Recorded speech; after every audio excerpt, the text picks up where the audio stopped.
আমরা সাধারণত ভাবি আমাদের দৈনন্দিন জীবনে আমরা ধরে নিই যে ভালো আর মন্দের মাঝে একটা খুব পরিষ্কার লাইন টানা আছে। সাদাকে সাদা আর কালোকে কালো বলে চেনাটা খুব সহজ, তাই না? হ্যাঁ, আমরা তো এভাবেই ভাবতে অভ্যস্ত। চারপাশের জগৎটাকে খুব লজিক্যাল বা যৌক্তিক একটা ভিত্তির ওপর দাঁড়িয়ে থাকতে দেখায় আমাদের স্বভাব। একদম। কিন্তু আজকের এই গভীর আলোচনায় আমাদের সামনে এমন কিছু সোর্স মেটেরিয়াল রয়েছে, মূলত ফ্রিডরিখ নিটশের বিখ্যাত বই বিয়ন্ড গুড অ্যান্ড এভিলের দ্বিতীয় অধ্যায়, অর্থাৎ দ্য ফ্রি স্পিরিট বা মুক্ত আত্মা অংশের গভীরে থাকা ধারণাগুলো। এগুলো আমাদের চিন্তার এই আরামদায়ক ভিত্তিকে একেবারে নাড়িয়ে দেবে। শুধু নাড়িয়ে দেওয়াই নয়, নিটশে আসলে আমাদের স্বস্তিদায়ক বিভ্রমগুলোকে একেবারে ভেঙে গুড়িয়ে দিতে চেয়েছেন। ঠিক। আজ আমরা দেখব যাকে আমরা নিঃস্বার্থ কাজ বা পরম সত্য বলে দাবি করি, তার গভীরে আসলে কতটা অন্ধকার আর কি বলে স্বার্থ লুকিয়ে আছে। চলুন এই বিভ্রমগুলোর পেছনের আসল সত্যিটা একটু তলিয়ে দেখা যাক। শুরুতেই কিন্তু আমাদের ওই স্বস্তির জায়গাটাতে একটা খুব বড়সড় ধাক্কা খেতে হয়। এই টেক্সটের একেবারে প্রথমেই একটা ল্যাটিন বাক্য আছে, ও স্যাংটা সিম্পলিসিটাস। যার মানে হলো হে পবিত্র সরলতা, তাই তো? একদম ঠিক। এখানে মূল দাবিটা হচ্ছে মানুষ অদ্ভুতভাবে তার চারপাশের সবকিছুকে খুব সহজ করে বদলে নিয়ে আর বলতে গেলে বিকৃত করে নিয়ে বাঁচে। মানে আমরা ইচ্ছে করেই জটিলতা এড়িয়ে যাই। হ্যাঁ, আসলে আমরা আমাদের চারপাশের জগৎটাকে খুব পরিষ্কার আর আরামদায়ক একটা কাঠামোতে ফেলে দিয়েছি। আমরা এমনভাবে নিজেদের গড়ে তুলেছি যাতে অনেক কিছু না জেনেও নিশ্চিন্তে বাঁচতে পারি। এই যে না জানা বা বাস্তবের জটিলতাকে অস্বীকার করার প্রবণতা, এটাকে আমরা আঁকড়ে ধরে রেখেছি।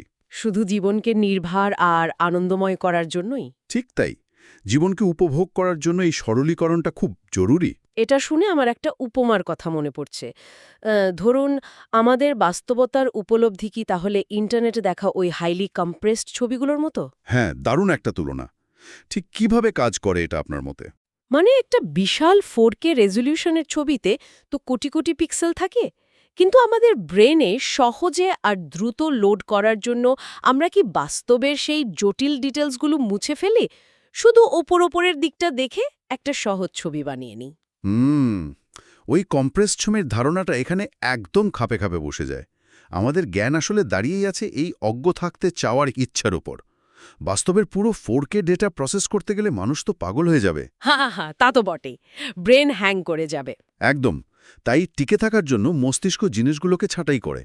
মজার ব্যাপার হলো, এমনকি বিজ্ঞান, যা কিনা সত্য খোঁজার সবচেয়ে বড় হাতিয়ার বলে আমরা মনে করি, সেটিও কিন্তু বাস্তবতাকে একটা সরলীকৃত, কৃত্রিম আর সাজানো জগতের মধ্যে আটকে রাখে। বিজ্ঞানও আমাদের পুরোপুরি সত্যটা দেয় না। না, মানুষের পক্ষে ব্যবহার করা সহজ হয় এমন একটা গাণিতিক পৃথিবী বিজ্ঞান তৈরি করে। আর শুধু বিজ্ঞান নয়, আমাদের ভাষাও আমাদের ধোঁকা দেয়। ভাষার ব্যাকরণ আর কাঠামোর কারণেই আমরা মনে করি সত্য আর মিথ্যা পুরোপুরি বিপরীত দুটো জিনিস। ও আচ্ছা, কিন্তু গভীরে গেলে কি অন্য কিছু দেখা যায়? হ্যাঁ, নিৎসে বলছেন এদের মধ্যে শুধুই মাত্রার পার্থক্য আছে, অনেকটা আলো আর ছায়ার দূরত্বের মতো। কিন্তু এরপর এই টেক্সটের দার্শনিকদের প্রতি একটা অদ্ভুত সতর্কতা দেওয়া হয়েছে। হ্যাঁ, ওই জায়গাটাতে আমার একটু খাটকা লেগেছে। বলা হচ্ছে সত্যের জন্য কষ্ট পাওয়া বা সত্যের রক্ষক সাজার ভঙ্গি থেকে সাবধান হতে। নিৎসে এই ব্যাপারটা একেবারেই পছন্দ করতেন না। কিন্তু সত্যের জন্য লড়াই করা বা সত্যকে রক্ষা করতে গিয়ে কষ্ট পাওয়া, এটা তো যুগে যুগে একটা মহৎ কাজ হিসেবেই স্বীকৃত, তাই না? যারা সত্যের জন্য কষ্ট পায় তাদের কেন নিটশের রাগী মিথ্যাবাদী বা সস্তা ব্যঙ্গাত্মক নাটকের চরিত্র বলছেন? কারণটা পুরোপুরি মনস্তাত্ত্বিক, বুঝলেন? যখন কেউ নিজেকে সত্যের রক্ষক হিসেবে জাহির করে বা সত্যের জন্য শহীদ হতে চায়, তখন তার মধ্যে এক ধরনের জেদ আর উত্তেজনা তৈরি হয়। তারা প্রমাণ করতে যায় যে তারাই ঠিক? ঠিক তাই। দীর্ঘদিনের সমাজচ্যুতি, শত্রুতা আর অপবাদ মানুষকে ভেতরে ভেতরে হিংস্র, চতুর আর প্রতিশোধপরায়ণ করে তোলে। এখানে স্পিনোজা বা ব্রুনোর মতো দার্শনিকদের উদাহরণ টেনে দেখানো হয়েছে যে এরা আধ্যাত্মিক বা নৈতিক মুখোশ পরে থাকলেও এদের দর্শনের গভীরে এক ধরনের প্রতিশোধ স্পৃহা লুকিয়ে থাকে। তার মানে তাদের ওই নৈতিকতার মোড়কটা আসলে একটা ভান? নিৎসের মতে তাই। যখন একজন চিন্তাবিদ সবসময় নৈতিক রাগে ফুঁসতে থাকেন, তখন বুঝতে হবে আসল গভীর দর্শনটা সেখানে শেষ।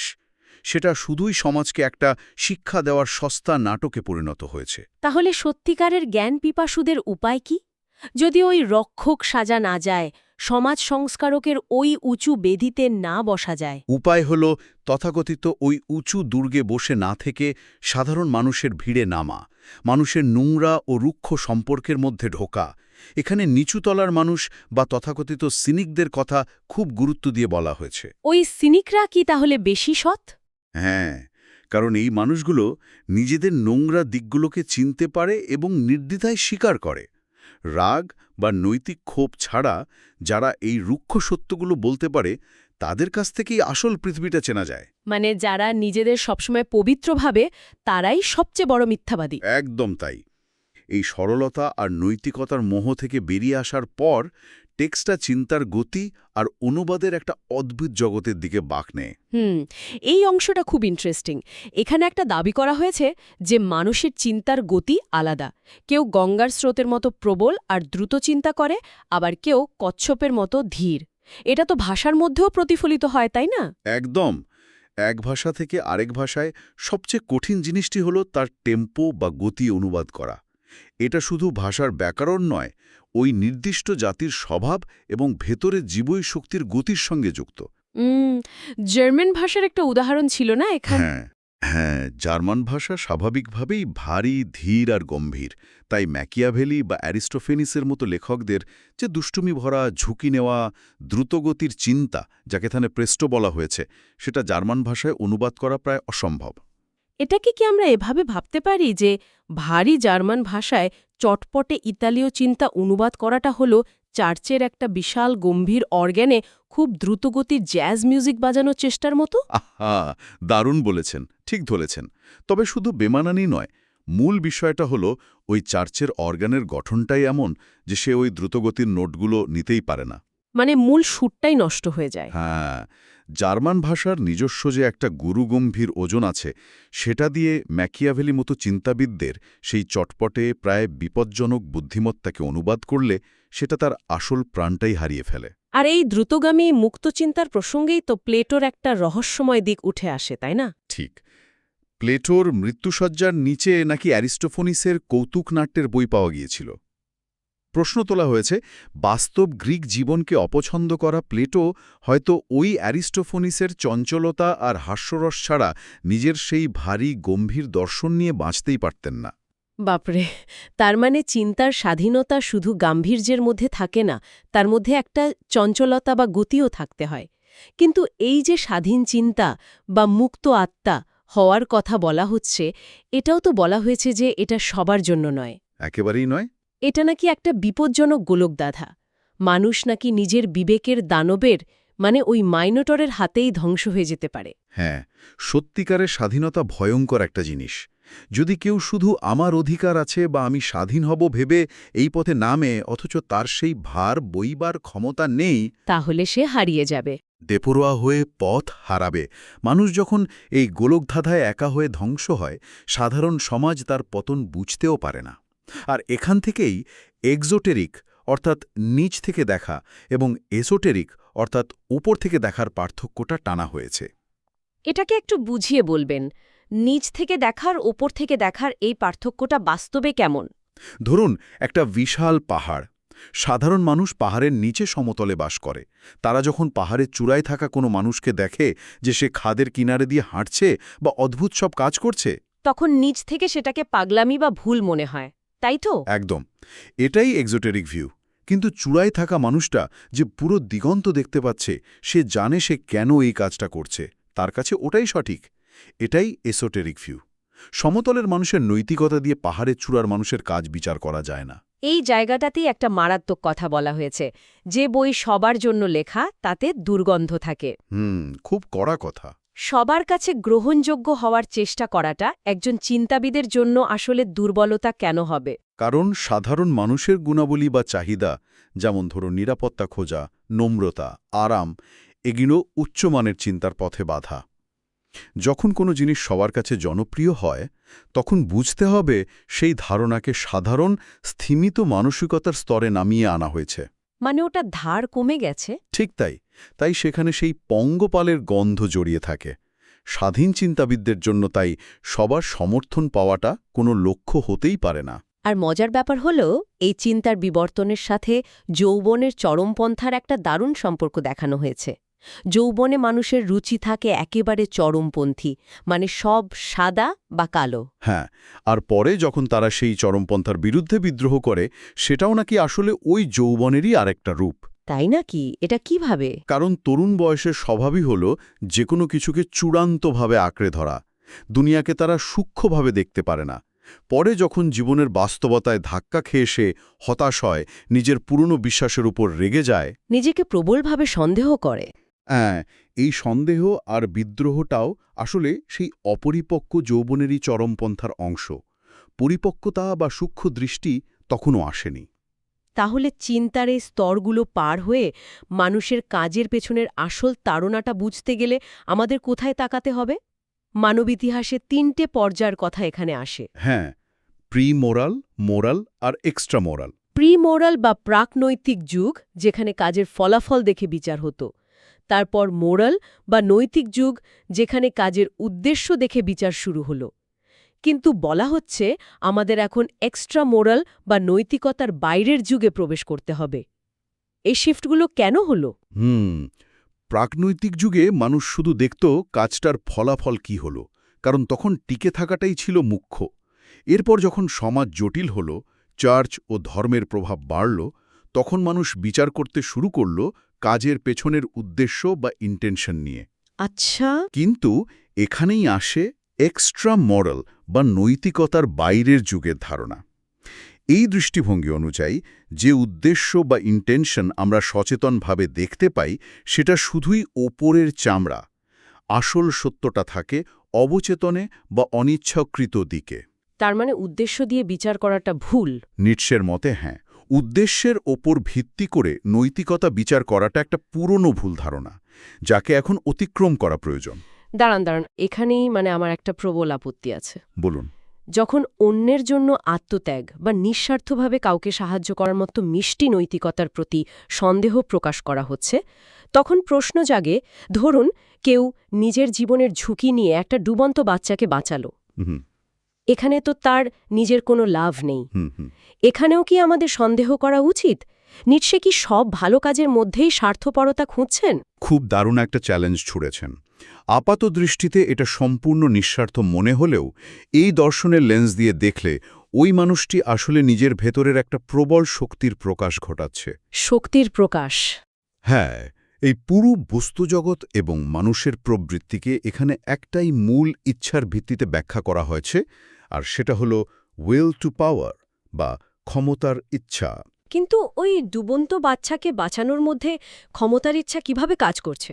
যখন ওই ব্যক্তি নিজের জীবনের ঝুঁকি নিচ্ছে, সে আসলে নিজের ভেতরের এই হিরোইক আদর্শ বা নিজেকে ওই মুহূর্তে প্রকৃতির ও মৃত্যুর চেয়েও শক্তিশালী প্রমাণ করার যে অবচেতন তাড়না, সেটাকেই জয়ই করছে। মানে সে প্রমাণ করতে চাইছে যে সে মৃত্যুকেও জয় করতে পারে। ঠিক তাই। সে নিজের ভয়ের উপর, পরিস্থিতির উপর ক্ষমতা বিস্তার করছে। এই অন্যের জন্য বাঁচা বা স্বার্থহীন কাজের ধারণাগুলোর মধ্যে এত মিষ্টতা আছে যে সেগুলোকে সহজে বিশ্বাস করাটা বিপজ্জনক। এগুলো তাহলে এক ধরনের প্রলোভন। একদম। মানুষের বংশবিস্তার, বেঁচে থাকা, আধ্যাত্মিকতা বা পরোপকার, এসবের গভীরে একটাই আদিম শক্তি কাজ করে। সেটা হলো এই উইল টু পাওয়ার। পুরনো ঈশ্বর আর শয়তানের যে বাইনারি বা দ্বন্দ্ব, সেটা এখানে ভেঙে পড়ছে। তার মানে মানুষের সচেতন উদ্দেশ্য বা ভালো ইন্টেনশনগুলো কি আসলে হিমশৈলীর, ওই আইসবার্গের শুধু ভাসমান চূড়াটুকু, আর জলের নিচে লুকিয়ে থাকা বিশাল অন্ধকার অংশটাই কি সেই আদিম উইল টু পাওয়ার? অসাধারণ, একদম নিখুঁত উপমা। আমরা শুধু চূড়াটুকু দেখে নৈতিকতার বিচার করি, আর ইতিহাসও ঠিক এইভাবেই বিকৃত হয়। ইতিহাসের কথা যখন এলো, ফরাসি বিপ্লবের উদাহরণটা তো এখানে খুব প্রাসঙ্গিক, তাই না? হ্যাঁ, দূর থেকে দর্শকরা ওই বিপ্লব দেখে নিজেদের আশা আর আবেগ চাপিয়ে আসল ঘটনাটাকে একটা ভুল ব্যাখ্যা দিয়েছিল। তারা বিপ্লবের ভেতরের সেই আদিম ক্ষমতার লড়াইটা দেখতে পায়নি। দেখেছিল শুধু সাম্য আর স্বাধীনতার রোমান্টিক দিকটা। ঠিক তাই। ইতিহাস এভাবেই দর্শকের আবেগ দিয়ে বিকৃত হয়। তাহলে যদি পৃথিবী এই ক্ষমতার ইচ্ছা দিয়ে চলে আর ইতিহাস যদি আমাদের আবেগ দিয়ে এমনভাবে বিকৃত হয়, তবে একজন গভীর চিন্তাবিদ কিভাবে এই সত্যকে ধারণ করবেন? এটা খুব কঠিন একটা কাজ। এখানে বলা হয়েছে সত্য মানুষকে সুখী বা নৈতিক করে না। একজন মানুষের শক্তি মাপা যায় সে কতটা অপরিশোধিত ও তিক্ত সত্যকে সহ্য করতে পারে তা দিয়ে। কারণ সত্য আসলে তেতো এবং রুক্ষ। ফরাসি লেখক স্টেনদালের উদাহরণ দিয়ে বোঝানো হয়েছে যে একজন ভালো চিন্তাবিদ হতে হলে তাকে একজন ব্যাংকারের মতো শুষ্ক, পরিষ্কার এবং ভ্রমহীন দৃষ্টির অধিকারী হতে হয়। শুধু মিষ্টি আদর্শবাদী বা স্বপ্নবিলাসী হলে চলবে না। এই সত্য সহ্য করাটা কি প্রখর রোদের দিকে তাকানোর মতো? সাধারণ মানুষের চোখ ধাঁধিয়ে যায় বলে সত্যকে মিষ্টি করার ফিল্টার বা সানগ্লাস লাগে? আর শক্তিশালী মানুষ খালি চোখে সেই প্রখর সত্যের দিকে সরাসরি তাকাতে পারে। একদম। কিন্তু এর সাথে আরেকটা খুব অদ্ভুত ব্যাপার যোগ করা হয়েছে দেখলাম। শক্তিশালী মানুষ রোদের দিকে তাকাতে পারে ঠিকই, কিন্তু গভীর আত্মারা আবার মুখোশ ভালোবাসে। তারা নিজেদের সবচেয়ে কোমল অনুভূতিগুলোকে রক্ষা করার জন্য ইচ্ছে করেই রুক্ষ বা অমার্জিত আচরণ করে। হ্যাঁ, এটা খুব ইন্টারেস্টিং একটা সাইকোলজি। এটা তো অবাক করার মতো ব্যাপার। নিজের কোমলতাকে রক্ষা করার জন্য ইচ্ছে করে বাজে আচরণ করা বা মুখোশ পরাটা কি এক ধরনের ভণ্ডামি নয়? নিৎসে কেন এই আচরণকে এত উঁচুদরের বলছেন? এটাকে ভণ্ডামি বলা যাবে না। এটা হলো গভীর লজ্জাবোধ থেকে আসা আত্মরক্ষা। অত্যন্ত ব্যক্তিগত, স্পর্শকাতর বা পবিত্র কোনো অনুভূতিকে গভীর আত্মারা ওই ভিড়ের চোখের সামনে নগ্ন করতে চায় না। কারণ সাধারণ মানুষ সেটা বুঝবে না। ঠিক, সাধারণ মানুষ সেই অনুভূতির মর্যাদা বুঝবে না। তারা সেটাকে সস্তা বানিয়ে ফেলবে। তাই তারা ইচ্ছে করেই একটা রুক্ষ, ভারী মদের পিপের মতো বহিরাবরণ তৈরি করে। সাধারণ মানুষ তাদের ওই রুক্ষ দিকটাই শুধু দেখে এবং ভুল বোঝে। আর এভাবেই একজন মানুষের চারপাশে ধীরে ধীরে একটা মুখোশ তৈরি হয়ে যায়। তাহলে এই স্বাধীন হওয়ার বা মুক্ত থাকার আসল পরীক্ষাগুলো কি? কিভাবে বুঝব কেউ সত্যিই স্বাধীন? স্বাধীন হওয়ার জন্য নিজেকে সবসময় পরীক্ষা করতে হবে। কোনো কিছুর প্রতি অন্ধ আসক্তি রাখা যাবে না। কোনো নির্দিষ্ট ব্যক্তির সঙ্গে আটকে না থাকা, নিজের দেশের অন্ধপ্রেমে আটকে না থাকা, এমনকি করুণা বা সহানুভূতির ফাঁদেও না পড়া। বিজ্ঞান বা জ্ঞানের প্রতি অন্ধ আসক্তি থেকেও দূরে থাকতে হবে। সবচেয়ে চমকপ্রদ ব্যাপার হল নিজের কোনো বিশেষ গুণের প্রতিও অন্ধ হওয়া যাবে না। নিজের গুণের প্রতি অন্ধ হওয়া বলতে কি বোঝানো হচ্ছে? যেমন ধরুন অতি উদারতা। কেউ হয়তো খুব উদার এবং সে সেটা নিয়ে গর্ব করে, কিন্তু এই উদারতাটাই একসময় তাকে সাধারণ মানুষের স্তরে নামিয়ে আনতে পারে, তাকে ব্যবহার করার সুযোগ করে দিতে পারে। নিজের গুণও যদি তাকে আটকে ফেলে, তবে সে আর স্বাধীন থাকল না। এই সব পরীক্ষা পার হয়ে আসা মুখোশধারী, সত্যের ভার সহ্য করতে পারা এই স্বাধীন মানুষগুলো তাহলে কারা? এখানেই ভবিষ্যতের নতুন দার্শনিকদের পরিচয় দেওয়া হয়েছে। তাদের বলা হচ্ছে অ্যাটেম্পটার্স বা পরীক্ষাকারী। একদম। এই ভবিষ্যতের চিন্তাবিদরা হলেন আসল ফ্রি স্পিরিট বা মুক্ত আত্মা। তারা ঝুঁকি নেয়, সীমানা ভাঙে। আর তারা নিজেদের রহস্যময় করে রাখে। কোনো চূড়ান্ত সংজ্ঞায় বা ইজমে নিজেদের আটকে রাখতে চায় না। কিন্তু এখানে একটা সাবধানবাণীও আছে। আধুনিক যুগে যারা নিজেদের মুক্ত আত্মা বলে দাবি করে, তাদের খুব কঠোর সমালোচনা করা হয়েছে এই টেক্সটে। আধুনিক লেভেলার্স বা গণতার্কিকদের কথা বলা হয়েছে, তাই তো? হ্যাঁ, এই লেভেলেরসেরা সবার জন্য সমান অধিকার, নিরাপত্তা এবং বিপদমুক্ত পালের সুখ বা হার্ড হ্যাপিনেস চায়। কিন্তু এখানেই তো আমার একটা বড় বিস্ময় কাজ করছে। কেন? সবার জন্য নিরাপদ জীবন, সমান অধিকার এবং সমাজ থেকে দুঃখ কষ্ট দূর করা, এগুলো তো মানুষের হাজার বছরের স্বপ্ন। নিৎসে কেন মনে করছেন যে এই বিপদহীন শান্তি মানুষকে ভেতর থেকে ধ্বংস করে দেবে? সাধারণ দৃষ্টিতে এটা মানুষের স্বপ্ন হলেও এই গভীর দর্শনের চোখে তথাকথিত আধুনিক মুক্ত আত্মারা আসলে খুব সংকীর্ণ মানসিকতার। তারা মনে করে মানুষের সব যন্ত্রণার কারণ হল পুরনো সমাজ ব্যবস্থা বা বৈষম্য। আর নিৎসে মনে করেন অন্য কিছু। নিটশের যুক্তি হল মানুষ সবচেয়ে শক্তিশালী, সৃজনশীল আর মহান হয়ে উঠেছে ঠিক তখনই যখন তার পরিস্থিতি ছিল বিপজ্জনক এবং চাপে ভরা। মানুষের মানসিক শক্তি, তার সৃজনশীলতা তৈরি হয়েছে বিপদ, বাধা আর সংগ্রামের মধ্যে দিয়ে। বিপদহীন, আরামদায়ক জীবন মানুষকে পঙ্গু করে দেয়। তার মানে মানুষের ভেতরের কঠোরতা এমনকি যাকে আমরা শয়তানি বা হিংস্র রূপ বলি সেগুলোও দরকার। হ্যাঁ, সেগুলো আসলে মানুষের উচ্চতর বিকাশে সাহায্য করেছে। আসল মুক্ত আত্মরা হল নিঃসঙ্গতার প্রকৃত বন্ধু, যারা বিপদের মোকাবিলা করতে ভয় পায় না। তারা আরাম খোঁজে না, তারা বিশালত্ব খোঁজে। তাহলে এতক্ষণের এই পুরো জটিল পরিক্রমাটার মানে, এই গভীর আলোচনার সারাংশ টানলে কি দাঁড়ায়? যদি আমরা পুরো জিনিসটাকে এক জায়গায় করি, দ্য ফ্রি স্পিরিট আমাদের বারবার বাধ্য করছে নিজেদের স্বস্তিদায়ক বিশ্বাসগুলোকে প্রশ্ন করতে। আমরা যে নৈতিকতাকে পরম বলে ধরে নিই, যে উদ্দেশ্যকে মহৎ বলে ভাবি, তার গভীরে লুকিয়ে থাকা উইল টু পাওয়ারকে চোখের সামনে তুলে ধরা হয়েছে। আমাদের এমন এক ভবিষ্যতে চিন্তাবিদের কল্পনা করতে শেখানো হচ্ছে যে কোনো নির্দিষ্ট সংজ্ঞায় বাঁধে না, যে সত্যের কঠিন ভার বইতে পারে এবং যে সাধারণ পালের সুখের বদলে জীবনের চূড়ান্ত ঝুঁকি নিতে প্রস্তুত। একবার ভাবলে সত্যি অদ্ভুত লাগে। আমরা আমাদের চারপাশের দুনিয়াটাকে কত যত্ন করে সাজিয়ে নিয়েছি, শুধু একটু শান্তিতে আর আরামে বাঁচার জন্য। ভালো আর মন্দের কত সুন্দর সুন্দর নিয়ম মানিয়েছি। হ্যাঁ, টিকে থাকার জন্য ওটাই আমাদের শিল্ড। কিন্তু যদি আমরা আমাদের সব মুখোশ খুলে ফেলি, জীবনকে এই সহজ করে ভাবা বন্ধ করি এবং সেই ভয়ঙ্কর উইল টু পাওয়ার বা ক্ষমতার ইচ্ছার মুখোমুখি দাঁড়ায়, তবে কি আমরা নিজেদের আসল রূপটা চিনতে পারব? এটা একটা মারাত্মক প্রশ্ন। সেটাও শুধু এই পৃথিবীতে টিকে থাকার জন্য বানানো একটা চমৎকার গল্প মাত্র। সত্যের সেই রূঢ় আদিম রূপের সামনে দাঁড়িয়ে নিজেদের নতুন করে আবিষ্কার করার এই চিন্তার খোরাক নিয়েই আজ আমরা আমাদের আলোচনা শেষ করছি। ভালো থাকবেন।